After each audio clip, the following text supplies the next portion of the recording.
Did you know that hops is good for more than just brewing beer? Hi, I'm Carolyn from Homesteading Family, and here we are out in the cottage garden, and the hops plants are right behind me.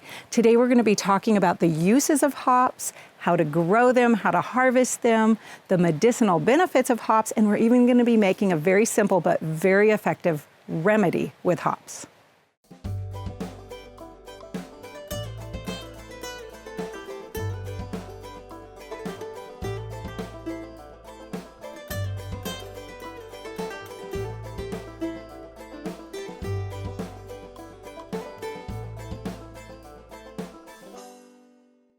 They provide a lot of shade in the summer, but then they die all the way back to the ground, right to their roots in the winter. So they make a great way to shade an area that you want shady in summer, but sunny in the winter. And they've been really effective here. These are 2-year-old hops plants, and you can see that they just go all the way up. In fact, we're gonna go upstairs in a minute, and you're gonna see how tall they really got. Hops plants are technically bines, which is very similar to a vine, but it dies back all the way to the ground in the winter.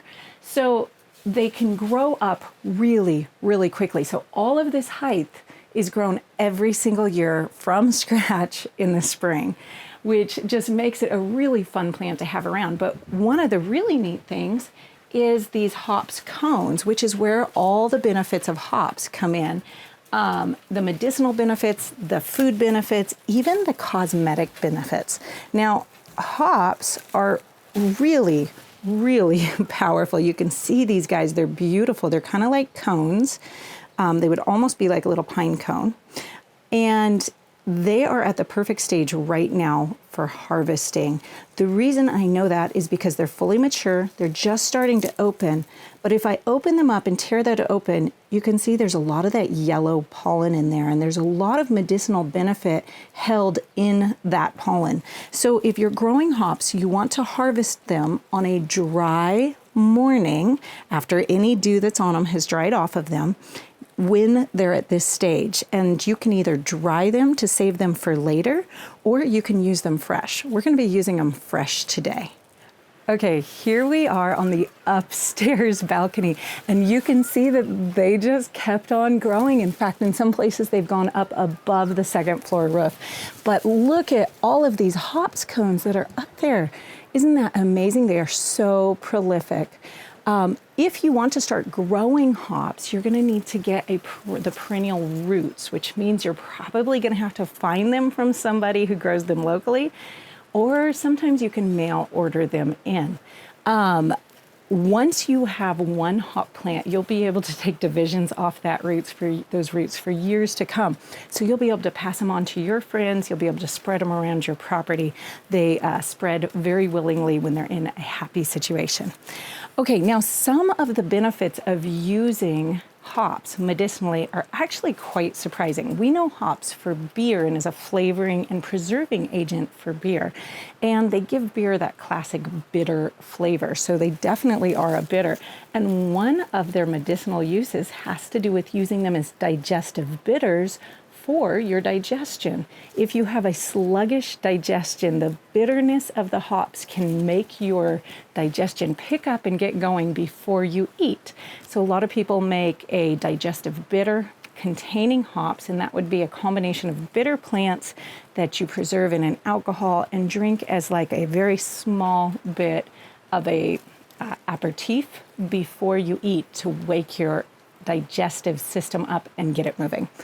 Another really amazing benefit of hops is its antiviral and antibacterial properties. It is actually really, really good if you are having, a flu go through town, a cold go through town. You can use this as a tea or a tincture, and just take a few drops of a tincture when you feel like you might be getting ill, and it's really, really powerful. Now, another great use for it that I've actually never used it for is for cosmetic purposes. It is very, very antioxidant.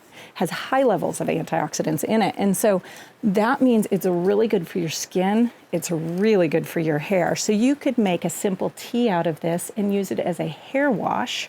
You could also put it in salves. You could put it in any preparation you're using for skin in order to really give you that beautiful glowing skin. One of the things it's really noted for is to help hair grow. So if you are having balding spots or receding hairline, this can be really, really helpful. It's also known to help with dandruff in hair. So I'm gonna try it to see if I can get a little more shine in my hair. I think that'd be really neat. But the best known thing about hops and using hops medicinally is for sleep and for anxiety. And that is why it is in my cottage and medicinal garden to begin with, is because it's a wonderful herb to help people sleep. Especially if you can combine it with a valerian root, it becomes really potent. So right now we're gonna be harvesting these hops, and we're gonna go downstairs and we're gonna make a hop tea for sleep and for decreasing anxiety. But what I need to say right now is that hops does have a lot of phytoestrogens in them. That is the plant version of an estrogen, which means if you're pregnant, if you have estrogen issues, or if you have young children in the house, you probably don't want to take hops too regularly. Occasionally should be fine, but you don't need to increase your estrogen levels in any of those situations. Also, because it helps with rest, it's known that it should not be taken if you have any depression, unless it's anxiety-based depression, because it does help with anxiety. All right, I'm gonna harvest a basket full here and we'll get downstairs. Okay, so here we are with our basket of hops, and this is definitely, I'm really glad I harvested them today, because there is a lot of that pollen just getting ready to come out of the plant. You want this still to be in that hops cone when you're harvesting it because of the medicinal properties of that pollen. You don't want it to all get lost on the ground before you harvest your hops. You'll be losing out.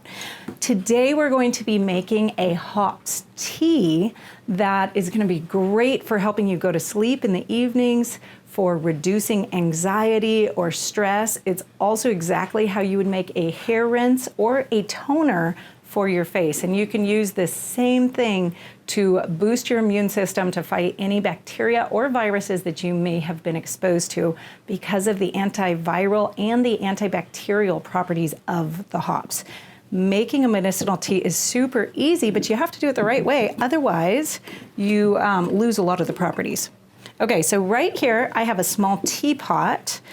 And I also have a teacup with a strainer or brew basket. I really, really like this system if I'm just making one cup of tea for myself, because I don't have to let it brew and then come back and strain it out.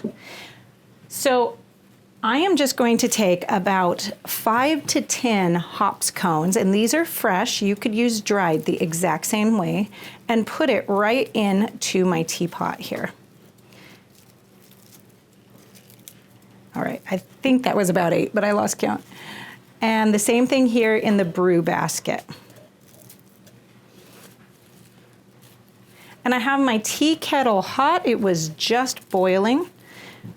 And I've let it cool down for just a minute or two. So you don't ever want to actually pour actively boiling water on your herbs when you're using either the flower of or the leaf of any of your medicinal herbs, because it can just really shock it. It can be too much heat too fast and you'll lose too much in the steam. Okay, and then I'm just gonna cover it with about 2 cups of water.